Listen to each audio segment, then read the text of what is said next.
Doctor Syama Prasad মুখাৰ্জীৰ আজি বলিদান দিৱস উপলক্ষে আমি ইয়াত গোট খাইছোঁ।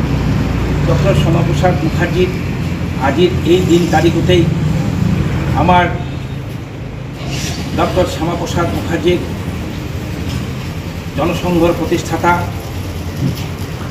আজি দিনতে তেওঁ যেতিয়া কাশ্মীৰত বিনা পাৰ্মিটত প্ৰৱেশ কৰিছিলে তেতিয়া জৱাহৰলাল নেহৰু চৰকাৰে কংগ্ৰেছ চৰকাৰে তেওঁক অবৈধভাৱে গ্ৰেপ্তাৰ কৰি তেওঁক জেল হাজতলৈ প্ৰেৰণ কৰিছিলে।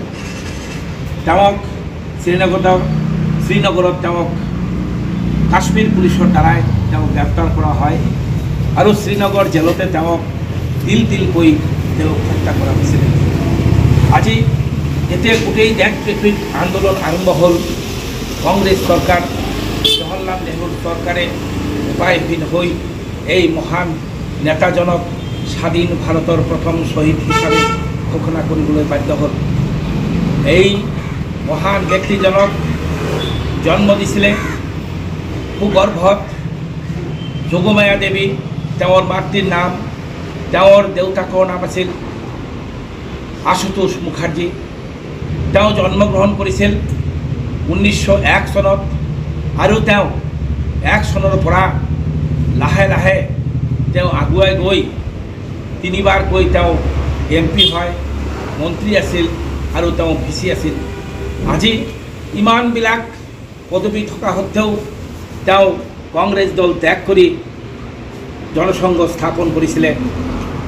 আজি ডক্টৰ শ্যামাপ্ৰসাদ মুখাৰ্জীৰ এই বলিদানত আমি তেওঁক স্মৰণ কৰোঁ আৰু দেশত কংগ্ৰেছ চৰকাৰৰ যিটো দুৰ্নীতি অন্যায় অবিচাৰ চলিছিলে তাৰ দিনো আমি এই দিনতে স্মৰণ কৰোঁ।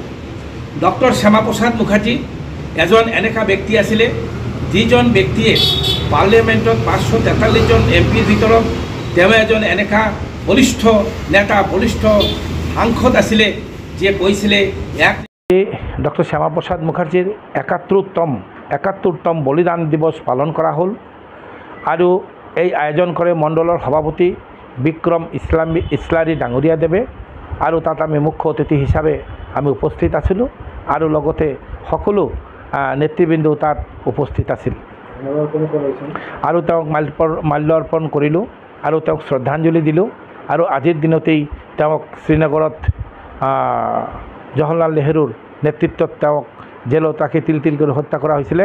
সেইকাৰণে আমি এইটো বলিদান দিৱস বুজি উদযাপন কৰোঁ।